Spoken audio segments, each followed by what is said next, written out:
네, 인류 국회가 없으면 인류 국가가 나오지 않는다.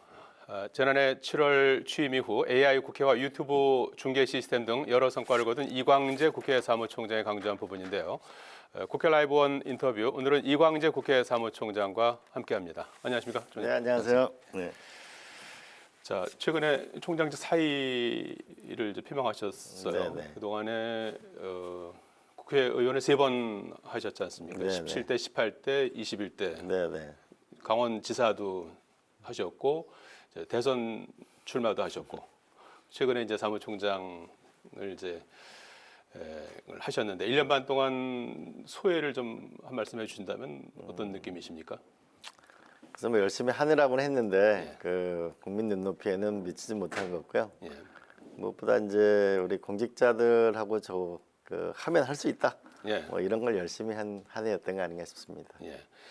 21대 국회에 원래 입성을 하셨었지 않습니까? 네. 그래서 21대 국회에 이제 뭐 지난 이제 뭐 4년 이제 다 돼가고 있습니다만 이제 전반기에는 이제 국회의원으로서 지내셨고 뒤에는 이제 사무총장을 하셨기 때문에 누구보다도 21대 국회를 잘 아시는 입장일 것 예, 같거든요. 그래서 그 어느 때보다도 이제 국민들이 보실 때는 가장 역동적이었고 어떤 격동이 있었던 그런 국회가 아니었을까 하는 그런 생각도 드는데 21대 국회를 이렇게 곁에서 보신 입장에서는 어떻게 평가하시겠습니까? 이게 이제 대통령실과 국회가 예. 이게 서로 존중해야 되겠다는 생각을 많이 했는데 지금에는 윤석열 정부가 들어서 아주 국회를 너무 쥐고 흔들어 가지고 예. 이 계속 국회가 굉장히 어려워지는 것 같습니다. 국회에서 법안을 해도 계속 거부권이 일어나고 있고 예. 그래서 이 국회도 하나의 선출된 권력이잖아요, 국민들한테. 이걸 예. 확실히 존중해야 된다. 그다음에 두 번째로는 예. 제가 사무총장을 하면서 국회가 일대 혁신을 해야 되겠다. 예. 지난번에 낸시 펠로시 미국 국회 하원 의장이 오면서 그때 미국하고 다른 나라 의회를 비교해 보니까 예. 우리가 생산성이 많이 떨어집니다. 예. 우리는 국회 본회의가 1년에 37회인데 미국은 100회. 상임위까지 다 하면은 우리는 대략 500회 정도 하는데 미국은 3,000회 정도 합니다. 아우, 상시 국회군요. 그렇습니다. 그래서 이 우리 국회 자체를 근본적으로 혁신하지 않으면 대한민국이 밀어나가기 어렵다는 생각을 좀 확실히 하게 됐습니다. 예. 국회가 더 존중받아야 되고 국회 자체적으로도 좀 혁신해야 된다. 이런 소회를 말씀해 주셨는데 평상시에 그 국회의원들에 대한 평가 시스템을 좀 갖춰야 된다. 이런 말씀을 많이 하시더라고요. 그래서 그리고 이제 뭐 성적을 좀 매겨야 된다. 이제 이런 주장도 많이 하시던데 실제로 선출직은 유권자가 판단하는 거 아닌가요? 그거 어떻게 다른 거죠? 저는 국민들이 지금 전쟁 같은 삶을 살고 있잖아요. 너무 살기 힘들잖아요. 예. 그러면은 대통령부터 뭔가 시장, 도지사, 국회의원들이 성적표를 매겨야 된다. 우리 축구 선수 이강인 선수나 손흥민 선수 한 경기 끝나면 바로 평가가 나오잖아요. 예. 기업은 1년에 한 번씩 평가하잖아요. 그렇죠. 대학 평가도 하고. 예. 그럼 정치인들은 뭐 말로 평가를 하나요? 뭐 잘생긴 거, 뭐 스타일 한 개도 안 중요하거든요. 예. 우리 이강인 선수가 노래 잘한다고 연봉 올려주지 않잖아요. 예. 그러면 국민들이 원하는 건 일자리, 예. 그죠? 예. 소득, 예.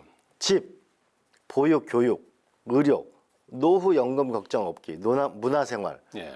이런 한 7가지 지표를 만들어서 1년에 한 번씩 저는 발표하면 정치인들이 싸울 틈이 없잖아요. 예. 자기 지역구에 이거를 채워야 되잖아요. 그렇게 해나가야만 이 국민들이 저는 발 뻗고 자지. 예. 이 국회의원들한테 손가락질만 해가지고는 안 되겠다. 이걸 아예 국회의원들을 대통령부터 확실하게 전 장관까지 평가하는 시스템이 있어야 예. 대한민국이 앞으로 간다고 봅니다. 뭐 4년이라든지 뭐 5년이라든지 이 기간으로서 너무 길다. 그렇죠. 1년에 한 번씩 평가를 선거할 때는 뭐냐면 모습이 되겠습니다라고 해서 야 모습 예. 어디 갔냐 그러니까 일 안 하고 있잖아요. 그런 게 아니고 일자리가 늘었냐 안 늘었냐, 예. 집 내집 문제가 늘었냐 줄었냐, 아이들 성적은 어떻게 됐느냐 예. 이런 걸 하나하나 1년에 한 번씩 평가하면 우리 대학 평가하니까 온 대학이 난리잖아요. 이 대학 순위 때문에. 예. 아마 1등부터 쭉 매기면은 하위 10%는 자동 탈락되는 거 아니에요? 그렇게 해서 주체는 어디가 되는 거죠? 그렇게 되면 주체는 결국은 우리가 만약에 경제 생산성 이런 걸 하려면은 정부가 통계를 내야 되니까 그건 법으로 할 필요가 있고 예. 학회나 언론기관이 하면은 좋지 않을까 싶습니다. 예. 아마 세계 최초가 되겠죠. 예. 전 그게 가장 확실한 정치 개혁이라고 봅니다. 예, 앞으로 기대해 보겠습니다. 그리고 올해 21대 국회에서 뭐 여러 가지 이제 많은 일들을 이제 했지만 올해 같은 경우에는 선거제 관련한 논의도 상당히 활발했던 것 같아요. 그래서 4월에 이제 전원위원회 같은 것도 열었었고 공론화 조사도 하고 뭐 여론조사, 전문가 조사 뭐 이렇게 쭉 예. 그렇게 해서 이제 많은 그 데이터를 이제 모으고 의견도 모으는 작업을 했는데 아직까지 구슬은 서말인 것 같은데 꿰지를 못하고 있는 그런 예, 상황인 것 예. 같거든요. 그리고 당 내부 상황도 좀 복잡하게 돌아가고 있고 선거는 다가오고 있고 그런 상황이거든요. 좀 조언을 좀 해주신다면요. 이거 어떻게 풀어야 되겠습니까? 이 선거법은 결국 이제 거의 막바지에 와 있는데요. 예. 결국 국민들이 가장 그 문제가 많다고 생각하는 거는 전국구 제도입니다. 그러니까 전국구가 비례제죠. 예. 옛날에 이 비례제 국회의원의 문제는 돈 전자 전국구, 예. 공천 헌금이 문제였다면 요즘에는 싸울 전자, 예. 전투할 때 전국구 이게 문제다. 예. 그러면 정말 전국적인 지명도를 갖고 우리가 전문성을 갖고 있는 이 비례대표 의원들을 뽑는 게 중요하다고 봐집니다. 그리고 이번에는 우리 용해인 의원 같은 사람은 꼭 당선이 됐으면 좋겠고요. 예. 예. 그래서 정말 이번 이 비례대표제는 좀 확실히 좀 고쳐 나가야 되겠다고 생각을 합니다. 지금 예. 아마 막바지에 와 있는 것 같습니다. 예. 구체적으로 좀 뭐 지금 선택지가 뭐 병립형이냐 아니면 뭐 현행 준연 동형 비례제를 그대로 가느냐 아마 이 부분에 대한 고민은 어떻게 완전히 풀어야 되죠? 옛날로 돌아가지 못할 거고요. 아마 예. 위성 정당은 방지하자. 아마 이런 선에서 아마 논의가 될 거라고 봅니다. 근데 사실 선거제라는 게 이게 뭐 선악의 문제는 아니잖아요. 그렇죠. 예. 문제는 얼마나 좋은 국회의원들이 들어올 수 있느냐. 그러니까 정당이 마음대로 공천해가지고 기성복 중에 하나를 고르세요. 그러니까 국민은 나 그 기성복 싫어. 예. 아침 양복이 좋아. 이거 아닙니까? 예. 그 제도를 만들어내야 되는데 그래서 위성 정당은 금지하는 게 맞겠다고 봅니다. 예. 그런 거를 이제 참고해서 선거제 개편 협상이 좀 빨리 마무리됐으면 좋겠는데 이제 해를 넘길 것 같죠. 좀 분위기상으로는 연내에 이게 좀 마무리가 되면 좋은데 목표는 그렇게 하고 있지만 네. 네. 아마 또 해를 넘길 거라고 생각합니다. 참 미안한 일입니다. 이건. 예. 최근에 책을 출간하셨어요. 같이 식사합시다. 한 10권 정도 그동안에 책을 쓰셨더라고요. 저는 개인적으로는 대한민국 어디로 가야 하는가 네, 네. 이 책을 좀 감명 깊게 읽었어요. 그런데 같이 식사합시다. 이건 아마 정치를 이제 식사에 비유하신 것 같아요. 인터뷰 기사 보니까 말이죠. 네. 정치인들 직업 중에 하나가 뭐 식사하는 거다 이런 얘기를 이제 예전에 많이 했고 하루에도 뭐 몇 개씩 먹는다 이런 얘기도 했는데 정치하고 식사를 같이 이렇게 좀 그 연관성 이런 부분들을 좀 뭐 이렇게 좀 묘사한 책인가요? 어떤 메시지가 있는 건가요? 우리가 이제 옛날에 어르신한테 식사 진지 드셨습니까라고 했잖아요. 예. 민생은 안녕하십니까 이런 뜻고 같이 먹고 삽시다 이런 뜻도 있고요. 예. 그리고 우리가 정치는 생선을 굽는 일에 비유하잖아요. 예. 그만큼 어렵고 힘들고 조심스럽게 해야 된다 이런 얘기인데 사실 그 책 내용은 음식 얘기지만 노무현 대통령과 이광재라는 서울의 봄 이후에 인권 변호사로 변해서 국회의원과 대통령이 되기까지의 노무현 대통령 이야기와 예. 서울의 봄 빼앗긴 봄 이후로 그 학생운동에 뛰어들어서 노무현 국회의원의 보좌관으로 시작해서 했던 어떻게 보면 두 남자의 이야기인데 음식에 얽힌 얘기 이렇게 보시면 되겠습니다. 예. 개인적으로 어떤 음식을 좋아하십니까? 저는 그 민물고기 잡는 도리뱅뱅이라고요. 예.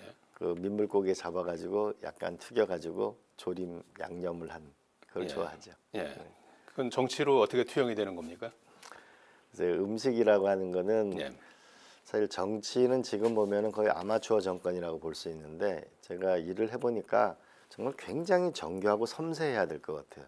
그러니까 뜻은 크지만은 사실 우리가 생선을 요리하려면 바르고 다 정교하잖아요. 그리고 탈 수도 있고 이런 부분에서의 섬세하고 우리가 아마추어를 넘는 대한민국 지탱 국가인데 그에 예. 맞는 국격을 높이는 정치가 필요해 보입니다. 예.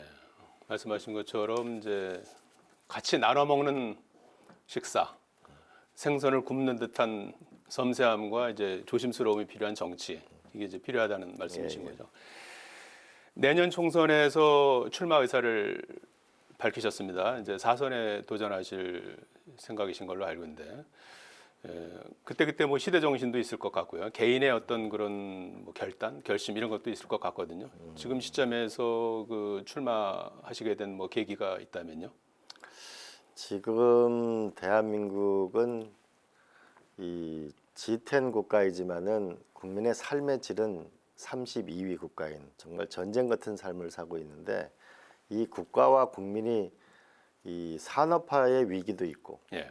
지금 경제 위기가 오고 있죠. 민생의 위기도 오고 있는데 대한민국의 국격을 한 단계 더 높이는 그런 일에 기여를 하고 싶습니다. 그리고 국민의 삶을 좀 더 행복해지는 그런 사람이 많은 이런 대한민국에 기여를 하고 싶습니다. 예. 국격을 높이고 국민의 삶이 나아지는 방향의 어떤 정치인이 되고 싶다고 하셨는데 최근에 뭐 혁신하면서 이렇게 물갈이 얘기도 많이 하지 않습니까? 예. 그러다 보니까 이제 선수가 높은 분들이 좀 부담스러운 면도 있는 것 같은데 거기에 대해서는 어떻게 보시는지요? 저는 나이보다는 우리가 자꾸 하신 이어령 선생님은 굉장히 젊은 사고를 가지고 있지 않습니까? 결국 우리한테 필요한 거는 이 디지털 혁명에서 살아남느냐, 승자가 되느냐, 패자가 되느냐, 기후위기 극복을 과연 선도국가가 되느냐, 무너지느냐, 예. 수명 100세 시대에 과연 우리가 60살에 정년하고 나면 100사 40년을 더 살아야 되잖아요. 예. 그럼 이때 어떠한 경제와 복지 시스템을 가질 수 있느냐는 비전과 실천력, 그러니까 실력이라고 하면 그게 실행력의 준말이라고 생각하는데 그런 사람들이 많이 등장하느냐가 결국 중요한 문제라고 봅니다. 예. 새로운 저는 많은 변화가 있었으면 좋겠습니다. 예. 선수나 나이가 중요한 것이 아니고 실제 비전과 실행력을 갖춘 사람들이 많이 국회에 들어와야 된다. 그리고 이제 예. 결국은 세계와 경쟁하는 시대가 왔기 때문에 예. 저는 특히 이제 경제, 그다음에 외교 이 분야에서는 좀 세계적인 역량을 갖고 있는 사람들이 많이 들어왔으면 좋겠습니다. 예. 경험과 경륜 있는 분들이 많이 필요하다. 예. 어려울 때일수록요. 그렇습니다. 정치권 현안 좀 짚어보도록 하겠습니다. 총선을 앞두고 여야 상황이 상당히 좀 복잡하게 돌아가고 있는 것 같습니다. 특히 국민의힘 같은 경우에는 구체적으로 지금 한동훈 비대위원장을 이제 추대하는 문제를 놓고 상당히 고민에 빠진 것 같아요. 큰 줄기는 이제 한동훈 비대위원장으로 가고 싶어하는 것 같은데 이제 반대하는 그런 이제 의견들이 계속 분출이 되면서 조금 시간을 갖고 있는 것 같은데 어떻게 보시는지 이 문제는요? 저는 그 한동훈 비대위원장은 적합하지 않아 보여요. 왜냐하면 여당 대표는 대통령의 부하가 아니에요.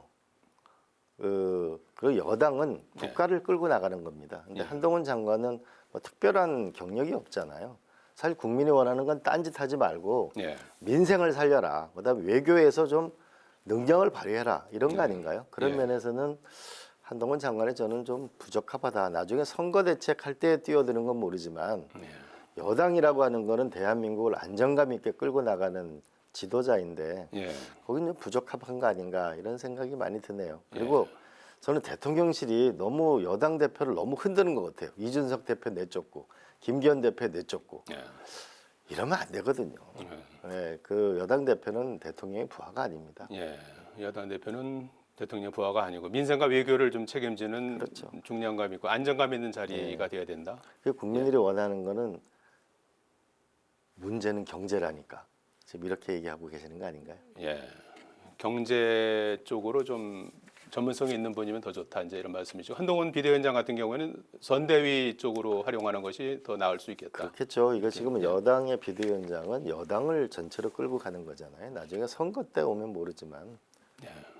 알겠습니다.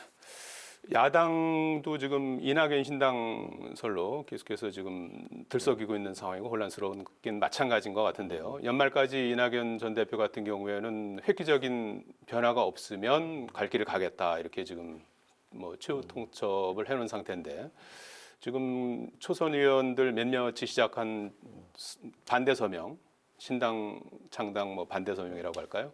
거기도 117명이 지금 참여를 했습니다. 그래서 당내에서 상당히 이제 반대하는 기류가 확산되고 있습니다. 아직 시간이 좀 남긴 한 것 같고요. 그래서 어떻게 이 문제는 좀 민주당 내부에서 풀어야 될까요? 저는 이낙연 대표가 신당을 할 때가 아니고 저는 백의종군이 할 때라고 보고요. 신당해도 저는 성공하지 못할 거라고 생각합니다. 오히려 내일 이재명 대표하고 김부겸 전 총리하고 만나는데 그 아마 모임이 상당히 중요한 만남이 되지 않을까 싶고요. 예. 28일은 이재명 대표하고 정세균 총리하고 그 면담이 예정돼 있는데 예.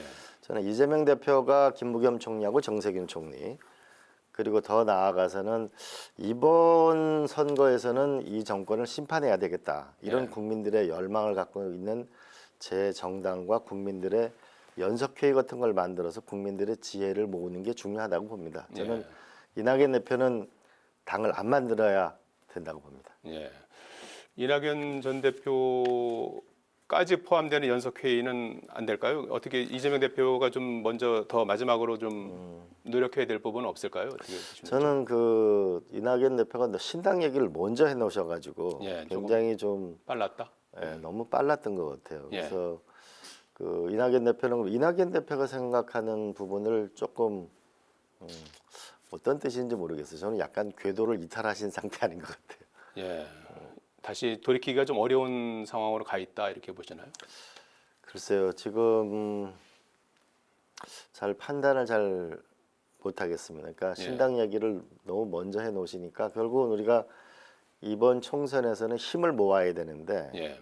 힘을 모으는 쪽보다는 힘을 빼는 쪽으로 먼저 말씀을 하시니까 그러면 어떻게 해야 되는 것인지 어쨌든 그 저는 이낙연 대표가 그 백의종군해서 다음 총선에서 그 이 정권을 심판하는데 그 에너지를 같이 썼으면 좋겠습니다. 알겠습니다.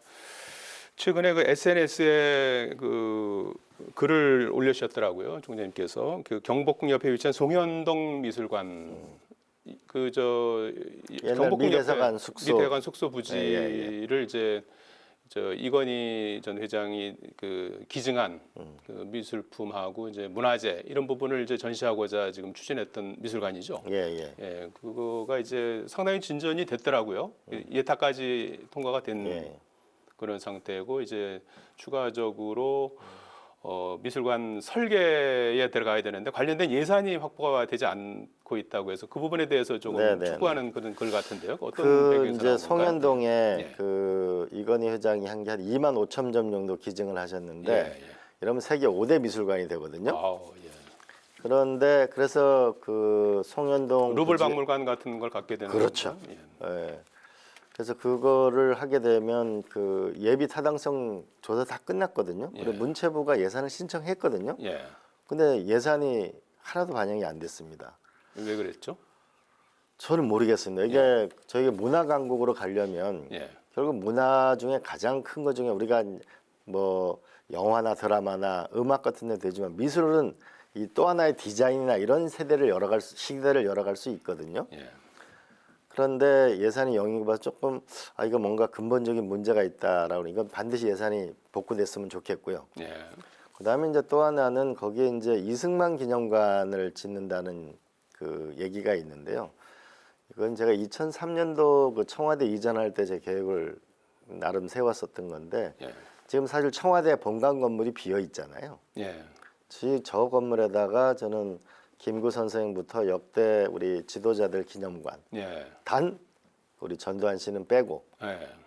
완벽하게 국민들이 사과로 인정할 때까지는 예. 빼고 거기다가 기념관을 같이 만들면 지난 현대사에 나라를 잃었을 때의 아픔부터 산업화 민주화를 이뤘던 긴 과정에 우리가 하나의 좋은 교과서가 되지 않을까. 예. 그래서 그런 청와대는 그렇게 쓰고 본관 건물은 예. 송현동은 그 미술관을 하면 세계 5대 미술관을 하면은 정말 문화 강국으로서 더 일어서게 되겠죠. 아마 이렇게 되면은 당시 조건을 보게 되면은 이 우리나라 전라도 경상도 해가지고 4개의 교차 전시를 하게 돼 있고 루브르 박물관이나 세계적인 데하고 서로 교차나 교류하게 돼 있거든요. 예. 그런 게 됐으면 좋겠고 이게 예산에 좀 이번에 반영이 됐으면 좋겠습니다. 며칠 안 남았는데 예산 반영이 저도 지금 가능할까요? 어떻게 보시는지? 늦게 발견했습니다. 저는 당연할 늦게 거라고 보셨군요. 봤는데 얼마 전에 늦게 발견을 해서 지금 이제 막 예. 서로 노력하고 있는 중입니다. 예. 시간이 거의 다 됐는데 끝으로 뭐 정치인으로서 마지막 꿈이나 뭐 포부가 있다면 좀 한 말씀 해주시겠습니까? 제가 그 사실 국회의원 할 때는 제가 부지런히 하니까 잘 몰랐습니다. 예. 근데 국회 사무총장을 하고 보니까 이 국회 시스템을 근본적으로 뜯어 고쳐야 되겠다. 그러기 위해서는 정치인들 평가 시스템을 이 법안을 많이 낸다고 되는 게 아니고 예. 그 입법의 질, 예. 이 분명히 평가받아야 되겠고요. 또 하나는 이 대통령실에 흔들리지 않는 국회, 예. 이 삼권 분립의 길을 확실하게 열으려면 국민들의 사랑을 받아야 되는데 국민의 예. 사랑을 받으려면 생산성을 미국 국회, 예. 다른 선진 국회보다 훨씬 앞서 나가는 인류 국회가 되겠다고 아주 뼈저리게 느낀 1년 반이었습니다. 이거는 예. 반드시 고쳐서 대한민국 국회가 인류 국회가 돼야만 인류 국가로 간다. 이건 제가 아주 절실하게 느낀 거고 이런 걸 한번 실천해 보고 싶습니다. 알겠습니다. 자, 계속해서 뭐 앞으로도 국민에게 또 희망 주고 사랑받는 정치인이 되시길 바라겠습니다. 오늘 말씀 고맙습니다. 네, 노력해 보겠습니다.